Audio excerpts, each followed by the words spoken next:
bienvenue dans ma cuisine. Un peu de retard aujourd'hui, désolé, c'est les vacances encore et on en profite pour faire plaisir à nos têtes blondes. Et du coup, j'en profite pour vous présenter les nouveautés dans la gamme R, puisque vous avez vu dans le catalogue, on a effectivement 3 nouvelles références dans la gamme R, donc c'est vraiment super sympa. Alors je vous rappelle la particularité des FlexiPan R par rapport aux FlexiPan classiques. Donc là on est sur une couche de tricot de verre mais que 5 bains de silicone, c'est pour ça qu'on se voit en transparence par rapport à un FlexiPan plein. Et donc cette gamme R, elle est vraiment là pour assécher, pour amener le croustillant et du coup avoir vraiment un résultat comme en boulangerie. Et on va surtout effectivement travailler les pâtes levées et aussi la pâte à choux vraiment pour assécher. Ce sera peut-être l'occasion de refaire un petit live pour vous montrer ça. Donc dans cette nouveauté gamme R, vous avez les empreintes carrées, donc elles sont vraiment sympas parce que ça vous permet de faire des pains, que ce soit du pain aux graines, maintenant en ce moment figues, noix, de 80 grammes, hein, c'est vraiment des pâtons de 80 grammes, donc vraiment facile à portionner. J'en profite pour vous montrer la nouveauté aussi, c'est le filet à baguette. Donc on a le retour de nos 3 baguettes. Donc ça aussi c'est vraiment super sympa si vous êtes adepte du fait maison pour avoir vraiment vos pains, que ce soit aux céréales complet, un peu façon nordique, on peut vraiment tout faire et on amène vraiment ce croustillant, ça va vraiment assécher votre pâte. Ensuite, dans cette gamme aussi, nous avons les petites tartelettes ovales. Donc là, c'est vraiment des petites barquettes. Donc elles sont vraiment idéales pour un apéro où vous allez ensuite faire des pâtes brisées, cuites à blanc. D'ailleurs, je crois que j'en ai encore, oui, si je ne me trompe pas, de ma porte ouverte du mois d'octobre. Et oui, ça fait déjà un mois. Et du coup, j'avais cuit mes petites tartelettes en pâte brisée. Hop, vous voyez, ça a vraiment cette forme. Et donc, à blanc, sans lestage, sans garniture, c'est vraiment l'idéal. Et là, vous mettez une mousse de thon, 2 saumons, un saint-mauré, un tartare, une mousse de jambon, quelques petits légumes croquants de saison et on a une petite barquette apéro. On fait la même chose avec la pâte sablée, donc vous pouvez préparer en avance et du coup juste à garnir. Donc tout ça dans la gamme R. Et qu'est-ce qu'on va faire aujourd'hui? Parce que je vous l'ai pas encore dit, et ben on va faire des buns pizza dans cette forme là. Alors celles qui ont pris le live en cours de route, normalement dans le titre vous l'aviez vu. Donc on va faire 12 buns pizza. Donc c'est aussi l'avantage de pouvoir faire de l'individuel, de mettre certains au congélateur parce que nous ce soir on sera qu'à 3. Donc ce sera effectivement notre repas du soir, une bonne petite soupe de potiron, nos buns et une salade verte et le tour est joué. Alors qu'est-ce qu'il nous faut pour faire ça? Il nous faut bien sûr une pâte à pizza et là je vous invite à découvrir la levure pizza Guy de Marle qui est juste efficace parce que 20 minutes de temps pousse et on peut travailler façonner. Alors à la différence d'une pizza classique, maintenant on va vraiment faire des boules, les garnir à l'intérieur, les laisser dans le moule une deuxième petite pousse d'une vingtaine de minutes et ensuite je vais cuire. Donc la pâte bien évidemment je l'ai préparée, vous vous souvenez avec mon couvercle en silicone qui est voilà, hermétique. Donc j'ai vraiment une bonne humidité et une bonne température dans mon cul de poule. On a 3 tailles de 30, le 26 et le 15 cm. C'est vrai que celle-ci elle est idéale. Et puis après hop, ça se range hyper facile. J'ai un crochet, je l'accroche dans ma porte et je l'ai sous la main parce que ces couvercles là vous les utilisez aussi pour vos pommes de terre sautées, steak haché. En fait, quand il faut couvrir une poêle et une casserole, c'est anti-éclaboussure, ça ne fond pas. Et juste quand vous cuisez, pensez à mettre l'encoche vers le devant, de telle façon que quand vous ouvrez, la vapeur sort vers ce côté-là et pas tout dans la figure, parce que j'ai fait l'expérience, ça fait pas du bien du tout. Donc voilà. Pour celles qui me suivent depuis YouTube, merci aussi d'être là. Je vous donne maintenant les ingrédients pour la pâte à pizza. Il nous faut 300 g d'eau, 60 g d'huile d'olive, un sachet de levure pizza. Je vais tiédir le tout à 40 degrés. Si vous avez un robot multifonction, vous faites ça dedans, c'est hyper facile. Et ensuite, je rajoute 500 g de farine, plutôt de la type 55 voire 65 pour avoir une belle pâte. Je vais pétrir 2 minutes et hop, je mets à couvert 20 minutes. Donc vous voyez déjà ce résultat, c'est super beau. Et là, du coup, on va prendre notre racloir. Aujourd'hui, pas besoin de trop d'accessoires. Bien sûr, je travaille sur ma roule-pâte. Pourquoi? Parce qu'elle est antidérapante et surtout, je n'ai pas besoin d'alourdir ma préparation avec de la farine. Regardez-moi comme cette pâte est vraiment très très jolie. Et là, du coup, on va diviser notre pâte en 12 pâtons de soit 80-90 grammes. Donc là, je le fais à l'œil, mais je vous invite effectivement à prendre la balance si vous n'êtes pas à l'aise avec les poids. Donc 6, et on refait la même chose. Alors n'hésitez pas, hello tout le monde, si vous avez des questions. Ah, je vois que le barin est là, coucou Josie, ça fait longtemps. Aussi, je pense un peu toute la France, comme d'habitude. C'est vraiment sympa de me suivre. Et alors, je vous donne rendez-vous la semaine prochaine. On commence les bûches parce que je crois qu'il y a besoin un petit peu d'une remise à niveau. Et l'utilisation du tapis relief, vous me demandez beaucoup. C'est vrai qu'on ne se voit pas toutes en atelier. C'est bien dommage. Mais je vous donne rendez-vous la semaine prochaine. Et n'hésitez pas si vous avez besoin d'idées, de conseils ou d'autres recettes. Bien sûr, je serai ravie de répondre à vos envies. Donc là, j'ai fait mes 12 pâtons de pâte. Et maintenant, qu'est-ce que je vais faire? En fait, je vais les garnir directement. Donc là, on va, ce qu'on appelle un peu dégazer. Donc, vous allez vraiment l'aplatir un peu comme un rectangle. Et là, du coup, je vais en faire moitié avec du fromage à tartiner, moitié avec de la sauce tomate. Donc là, j'ai encore un reste de sauce tomate en tube. Et honnêtement, ça, c'est hyper pratique de travailler avec. Et là, je prends une petite cuillère. Comme ça, j'ai encore tous mes ingrédients qu'il faut. Mes ustensiles, pardon.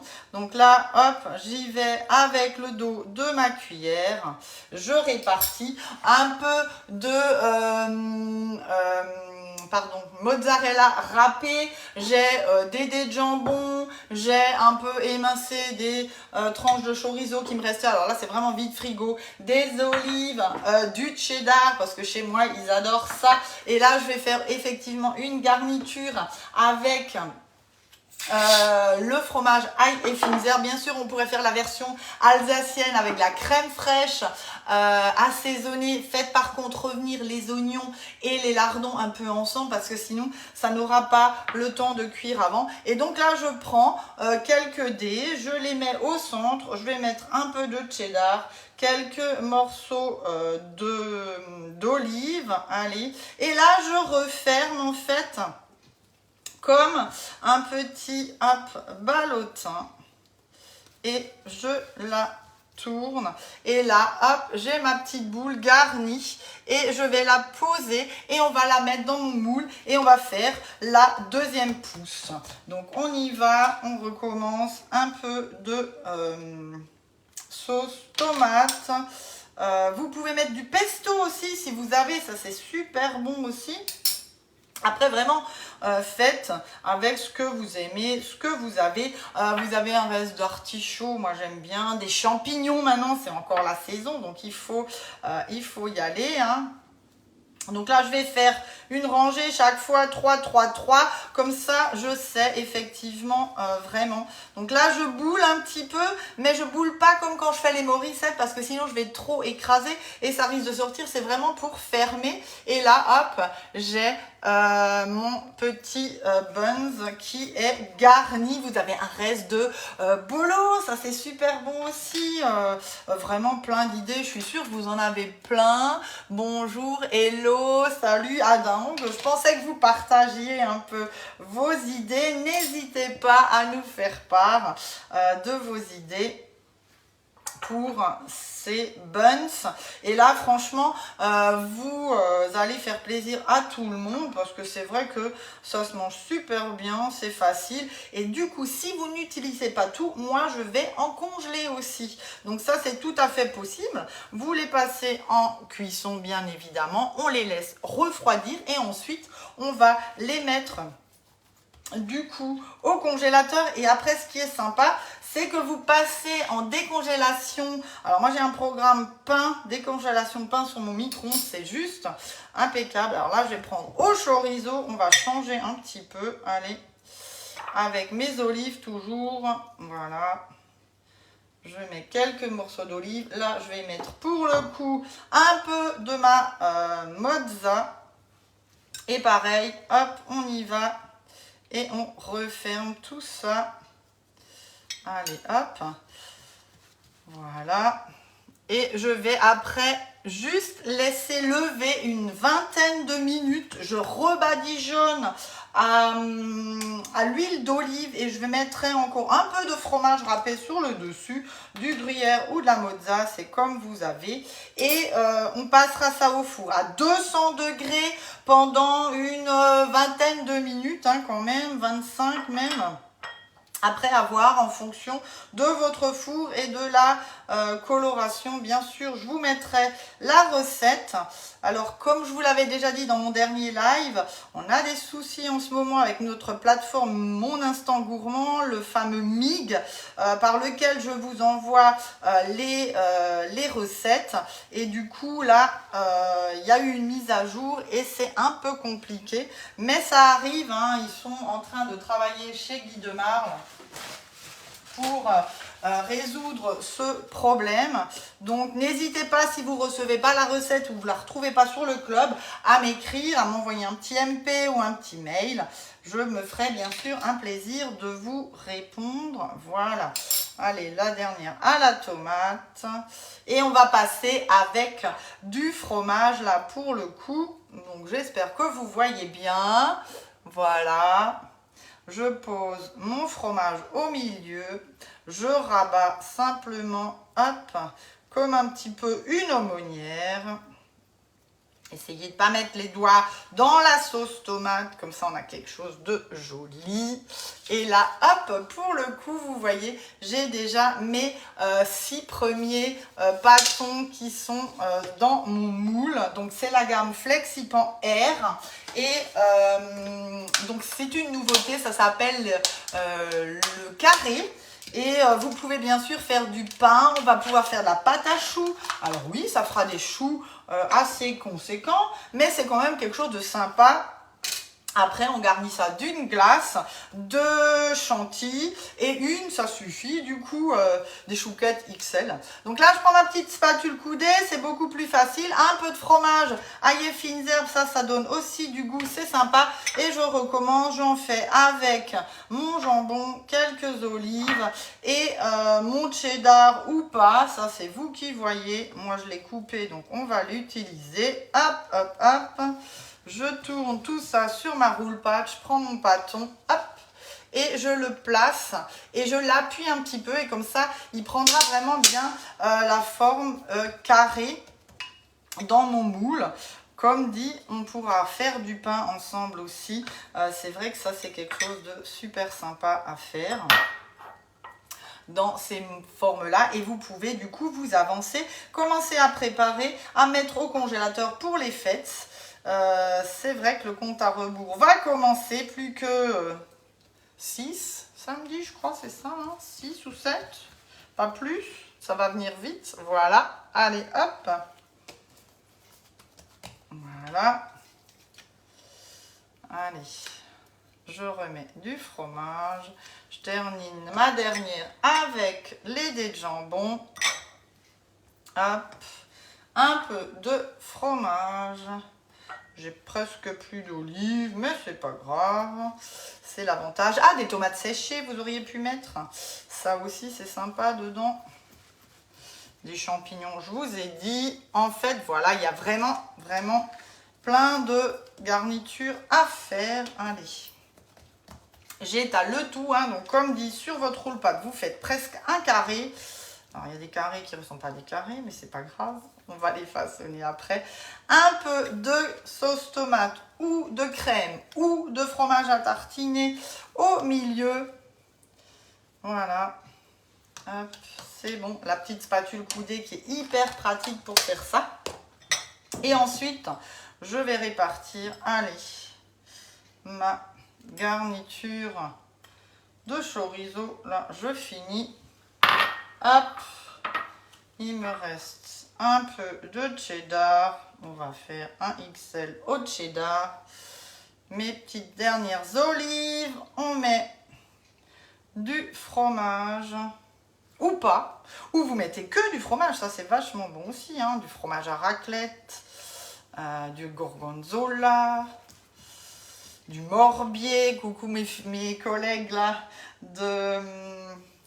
Du doux. Elles se reconnaîtront. Allez. Voilà. Alors, juste aussi une petite info, on a un petit catalogue intermédiaire de Noël qui vient de sortir. Vous le retrouvez sur la boutique en ligne et aussi en atelier, bien sûr.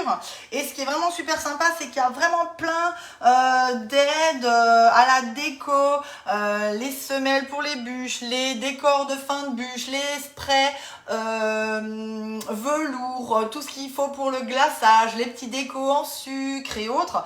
Donc n'hésitez pas à aller faire un tour sur la boutique et si j'ai qu'un conseil à vous donner, n'attendez pas trop parce que je pense qu'il n'y en aura pas pour tout le monde. Hein.